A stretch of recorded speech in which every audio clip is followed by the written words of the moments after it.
In today's video, we are going to create a Dutch pour in a whole new kind of way.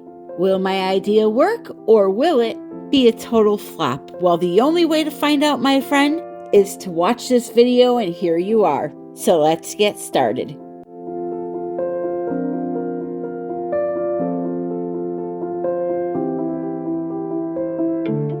Well, hello there, my beautiful friend. Thank you for joining me today. I have an idea that I want to try to do, and I'm hoping that it's going to work. So we're going to jump right on in here, and I'm going to tell you what I'm doing. First of all, these are all acrylic paints that have been thinned down with water and Floetrol. I will only be using white for the base and black for the art initially. So if you ever wondered what a one-color acrylic pour would look like, well, you're in luck. You're going to be seeing that today. So I start out by pouring my paint on the canvas and tilting around until the entire canvas is covered. Now, my idea, let me explain this really briefly. I was thinking with the Dutch pour, when we blow it out, we have these beautiful petals and composition. Well, what would happen if I used the composition of the Dutch pour only as a guideline for my piece of art? So let me explain that a little bit better. I wanted to take the shape of the Dutch pour after it was blown out and use that shape as a guide to place art on top of, versus blowing out a bunch of colors and that's my piece of art. So my idea was to use black only paint to create the shape of the Dutch pour, and then when it was dry, I would black it all out. So I have almost like a negative stencil. For anybody that uses stencils, you have a positive stencil and a negative stencil. So I didn't want the Dutch pour necessarily for the look of it, just the shape of it, because I thought that would make a really cool, interesting painting to have some texture that flowed in different directions. So I first started out with just the black paint to create a Dutch pour. And you may be saying to yourself, well, why couldn't she just use the texture and put it down on the canvas in that design? Why go through the trouble of blowing out a Dutch pour? Well, I don't know about you, but I cannot draw a Dutch pour. And the way that the petals flow and the design of it, it would be pretty hard for me to just take some texture and create that shape on its own. Sure, I could get something close to it, but not totally like it. So I said, hey, why not just let's blow out a Dutch pour, and we'll make it one solid color, and when it's dry, then we'll work on top of it. Now, here's the thing though. When you're working on a white base, it's virtually impossible, even though I used all black, to get just all black blowout areas. You can see here the white is blending in with the black, and it's making gray areas. So it's no big deal. I just come in when this is dry and I black it all out with acrylic paint. By the way, this is a 20 by 20 gallery wrapped canvas set I'm using today. Paint brands I am using is Amsterdam, and they are mixed again with American Floetrol and water. Exact measurements were 1 part paint to 2 parts Floetrol to 1 part water. So we are finished after this one last area here. And we'll move on to the next step. Alrighty, my friends. So if you ever wanted to see what just one color black Dutch pour looked like, there you go. It's not very attractive. People may be asking, what are these little white circles all over it? That's just little cells popping through them because there's no color. They're just white. So just because I blew it out this way does not mean it's staying this way. You need to stay till the end of the video to see what I do with this, all right? I have a wonderful idea, and I hope it works. And I see that I have a set of eyes looking at me. Or, you know what I'm going to tell you those look like? I got them popping up all over the place here. Not very flattering. Especially this one here.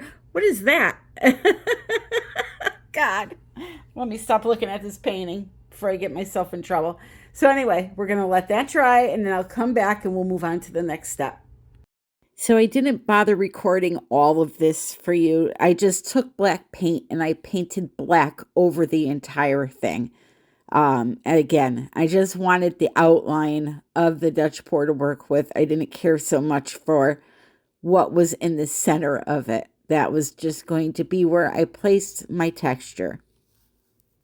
When you do something like this, make sure you don't forget your sides. It's very easy to forget those sides, believe it or not. Okay, so now what I have is a big cow print. It's not staying like this, don't worry.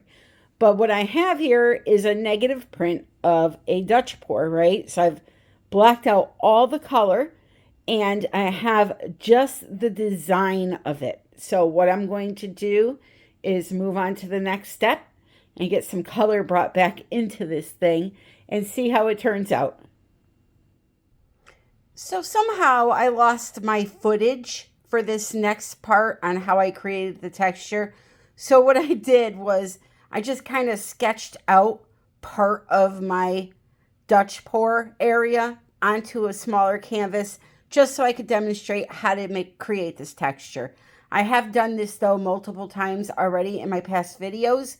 If you want to go back and look at those, but it's really, really simple, okay? Also, me doing this on this canvas, this is going to create a beautiful painting on its own. It's kind of geode-ish, we'll say. So I just took a pencil and drew out that shape there and painted it with black paint. Now in the resin world, this is called the dragon scale technique. They usually do it on tumblers and coasters. However, I'm incorporating it into acrylic pouring for us, so I'm changing the name of it. But I do know that this kind of bubble technique is used in the resin world. I've had some people commenting about that. And yes, I know that it's the dragon scale technique for that area of art, resin art. But for something like acrylic pouring, I want to kind of separate it because we are adding that texture into an acrylic pour.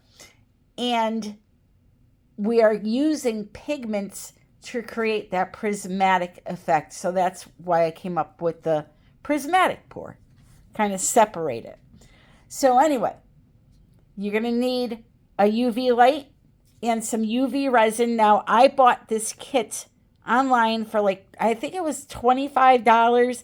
It came with the light and 2 bottles of UV resin. Not this bottle here. It was another brand, but you need those 2 things and a bowl of dish soap. So here's my dish soap. I will show you. I just put some Dawn in there and agitated it with the water to create some bubbles. That's all that is. So what you have to do is this. We'll concentrate on this area first. So take your UV resin. And you want to have a couple of old paint brushes that you don't care about because they're going to be ruined after you do this. I buy these really cheap ones at Hobby Lobby. They're like $4 for 20 of them. So I don't mind wasting them. You can use a foam brush too. The only thing is that it's hard to get around the edges with a foam brush to keep it nice and neat. But you can use one of those as well. So we're going to coat this entire area here in the UV resin first. I have this old brush here I don't care about, so we'll use this for the big area and then use the smaller one to get around the edges and keep it nice and neat. And you don't need a lot of this on here. I know it looks like I used a lot, but I'm going to spread this out over this whole area.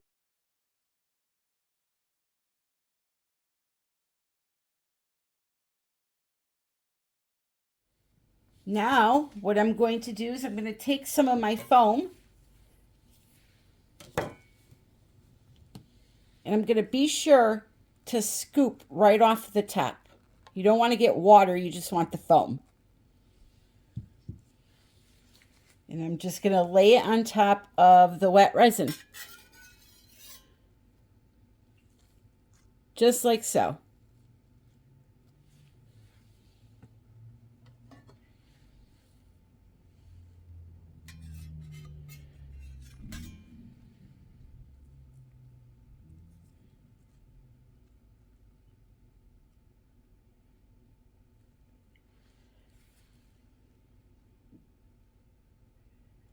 See how I'm slowly dragging it out to the edge, spreading it out? Just so I make sure I have texture all the way up to the edges.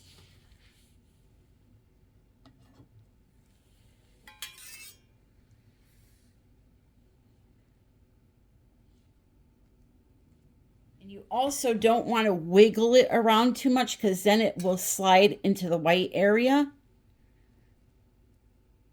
If the foam goes in the white area, it's no big deal, but you don't want the UV resin leaking out of that area. So just take your time, like I am, and get it all on there. Just like that.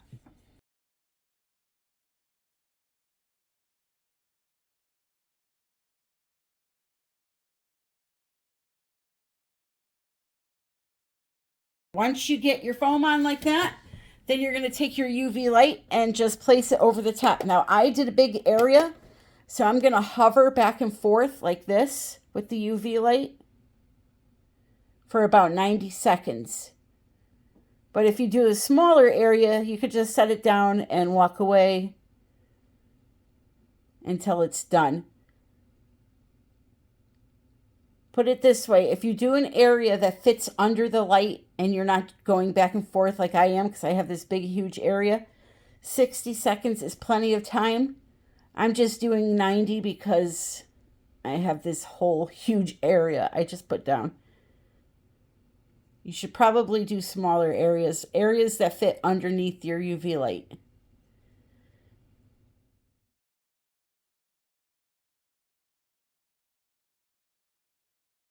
Alrighty. Now that that's done, we can go ahead, remove the foam, put it right back into your bowl, because you can reuse it.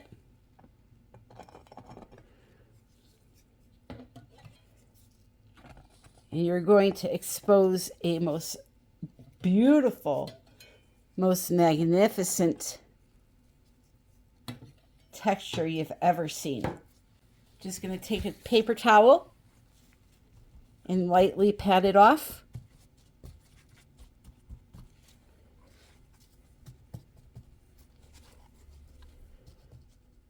And look at that.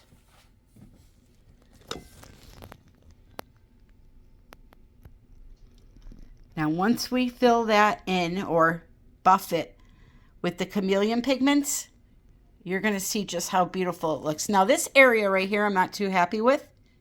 I had some big bubbles there, and they just kind of clogged together. So I can go ahead and put a little more UV resin right there and re-UV light it.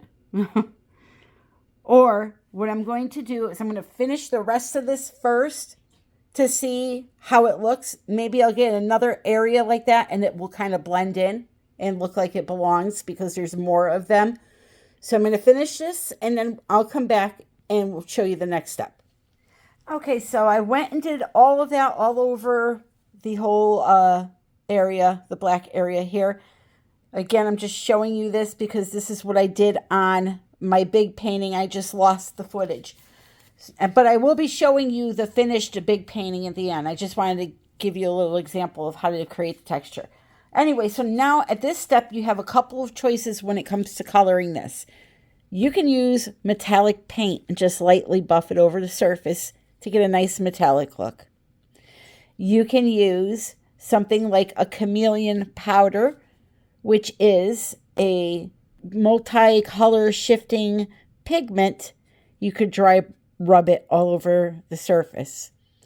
You can use something like a primary element because those are also color shifting, and just rub it all over the surface. And when I say rub, I mean just with a paintbrush, and I'm going to show you this, buff it lightly over the surface. I like to use Chameleon Flakes. So they're different than Chameleon Pigments. Chameleon Pigments look just like a ground powder. Chameleon Flakes look like this. They're chunky. And they are just the boldest look you can get out of a product like this. So I'm going to be using these today. You can get these at Artist Till Death. This specific color, it's called Mermaid. I'll put it on the screen. Mermaid something. Or if you rather get a small set with different colors, Just Resin, or Let's Resin, Let's Resin, sells them on Amazon, and I'm going to have a link for you in the description. So you get a 6-pack of different colors, and my goodness, they are just unbelievably gorgeous. Look at that.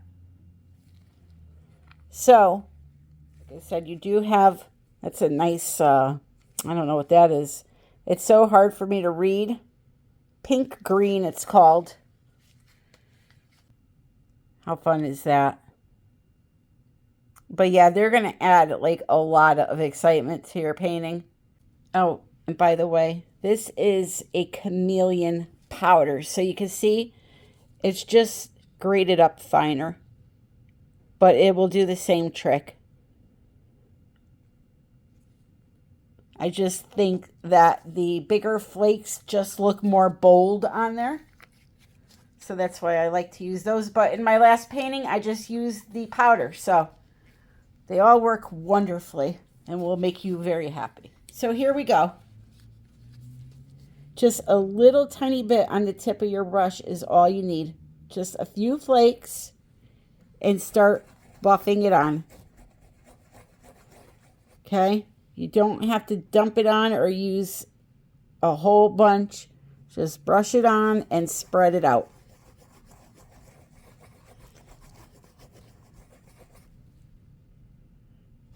You'll be able to tell by looking at it if you need a little bit more.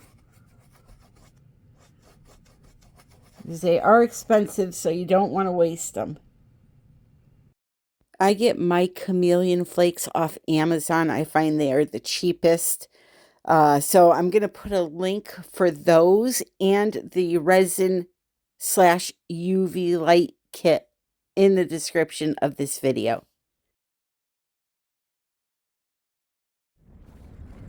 What? Look at this. Don't mind the wind. It's horrible out here today. Look at this color shift. I hope you can see it. Hold on. I have you outside on my old spray paint table, so don't mind that. Now, I still have to fix up the back. Clean it up. Oh, I don't think you can see it good here. I'll have to show you inside. The sparkle.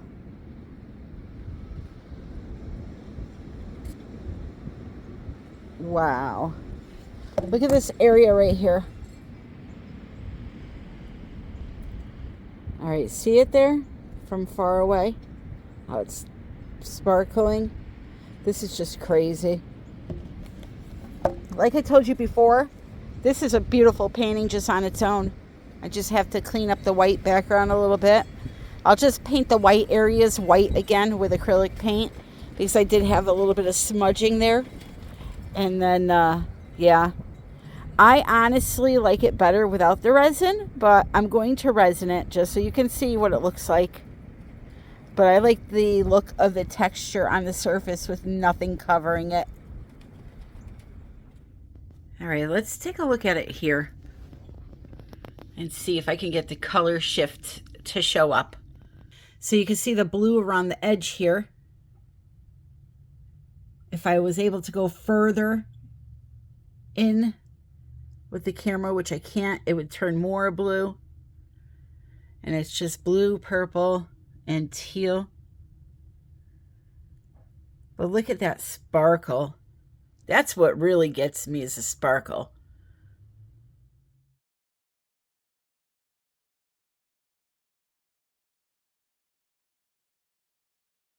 So now let's look at it with resin on the surface. Okay, so let's talk about this for a minute. I have the flash on so you can really see what's going on here, because it's just so hard to film this type of art. But anyway, this is with resin on. Now, a couple of things. I'm not going to do anything with this painting, so I didn't bother sealing it in before I resined it. So if you want to use resin and you use these flakes, number one thing is you have to seal this in first with like a matte varnish, or else you'll get little pieces that float off into the background like that. That's the first thing. And trust me, I brushed this thing off. I banged it outside, to get rid of any excess flakes that weren't attached, but you'll still get little tiny pieces. So that's number one. Number two, you can still see the texture, but I feel that you lose a lot of the texture when you put the resin on. The effect, the look of it, you don't lose it. It's still there.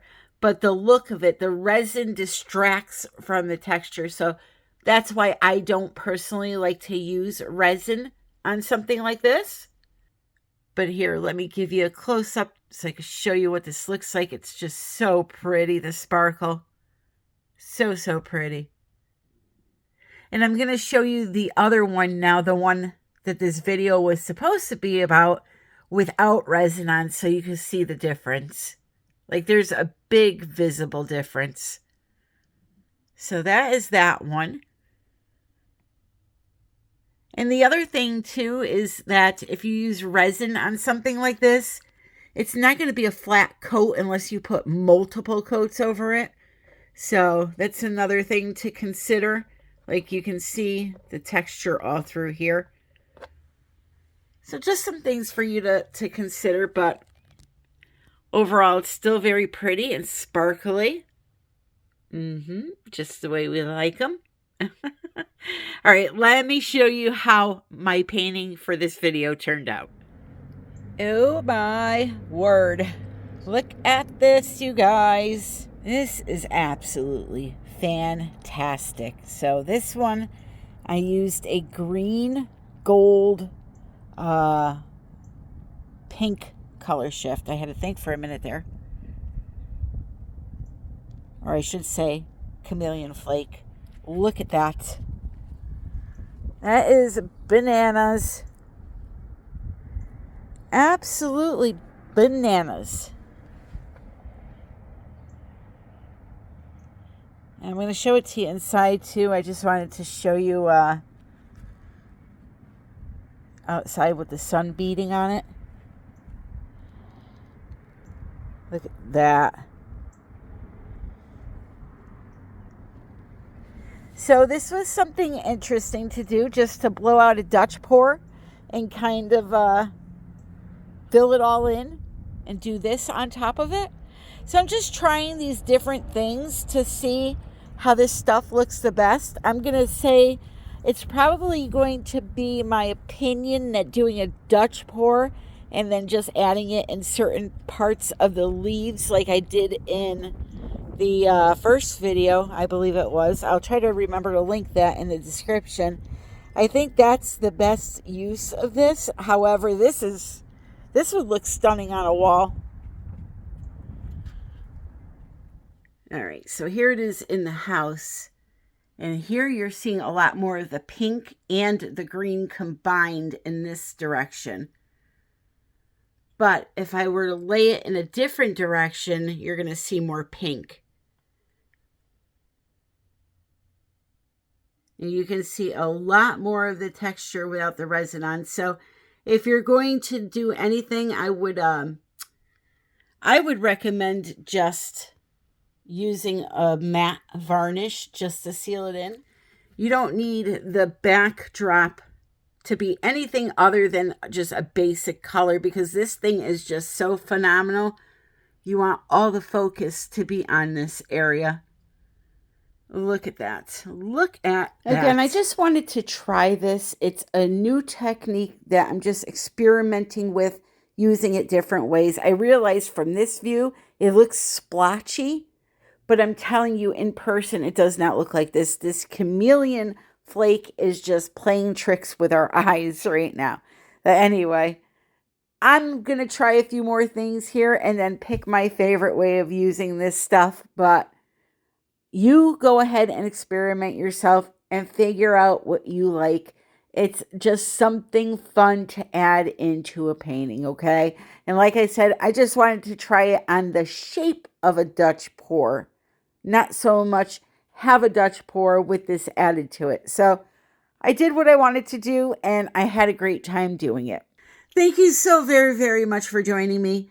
Until the next time, which is next Sunday, 3:30 p.m. Eastern Standard Time, happy pouring.